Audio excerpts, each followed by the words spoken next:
पाणी कसं मिळून आपण घेऊ शकतो या बाबतीत तुकाराम बाबांनी सर्वांनी मिळून म्हणजे मार्गदर्शन करावं आणि त्यांनी म्हणजे निर्णय घ्यावा। त्या निर्णयानुसार आम्ही सर्वांनी मिळून सगळे आंदोलन असू दे, काय म्हणजे उपोषण असू दे, काय म्हणजे बहिष्कार असू दे, काही पण असू दे, आम्ही सर्वांनी गावात एकत्र होऊन ते निर्णय घेऊया आणि सर्वांनी या बाबांच्या आणि आमच्या या ग्रामपंचायतीच्या निमंत्रणाला मान देऊन सर्वांनी एकत्र येऊन स्वातंत्र्य मिळून 77 वर्ष झाले। 77 वर्ष दुष्काळच आहे जत तालुका। आज काय कुणाची वाली आमच्याकडे काही बघितलेलं नाही। आता आर या पार, नाहीतर पाणी नाहीतर कर्नाटक। तारखेला सकाळी ठीक 10 वाजता पाणी परिषद आणि भव्य शेतकरी मेळावा घेऊन पुढची दिशा कशी असेल याच्यावरती निर्णय घेण्यात आला आणि सर्वांनी मोठ्या संख्येनं या मेळाव्यास उपस्थित राहावं।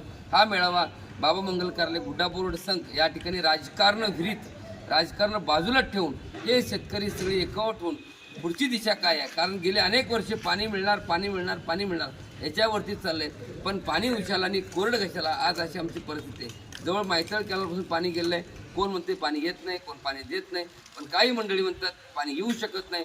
एकीकडे अधिकारी जेव्हा आम्ही उपोषण करतो त्यावेळेस येऊन सांगतोय की 6 महिन्यामध्ये गुड्डापूर तलावामध्ये पाणी सोडणार आणि ते पाणी संघ तलावापर्यंत जाऊ शकते। मग हे जर होत असेल तर त्याच्यावरती आम्हाला परत सातत्यपूर्वक आम्ही त्यावेळेस सांगितलं की जवळपासून 6 महिन्यापासून आम्ही हे सातत्य ठेवणार।